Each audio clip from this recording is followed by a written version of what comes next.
akaanza kuuliza mwanadamu, uko wapi? Akaanza kuita, leo uko wapi? Ndio maana umejificha kwenye baa, leo anakuita uko wapi?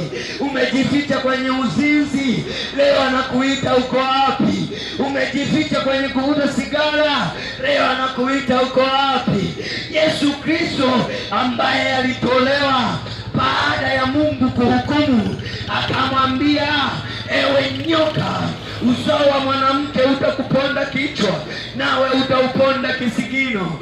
Ndiyo yule uzao Yesu Kristo akazaliwa kwetu, aliuvaa mwili akaja kwetu, maana hakuona ile sawa kuwa na Mungu ni kitu, aliona sio sawa kushikamana na Mungu, akaamua kushuka. Ndio maana Biblia katika kitabu cha Yohana, Biblia inasema Mungu aliupenda ulimwengu, baada ya dhambi kuingia, Mungu akampenda mwanadamu alivyokuwa na dhambi zake. Mungu akampenda mwanadamu alivyokuwa na maovu yake, akampenda hivyo hivyo. Biblia inasema sio sisi tuliompenda kwanza, bali yeye alitupenda kwanza tukiwa na dhambi zetu. Yeye akaja, mwana wa Adamu, yeye akaja kama mwanadamu wa kwanza, akakubali kuyachukua mateso, akakubali kuchukua dhambi, akakubali kuyachukua maovu, akakubali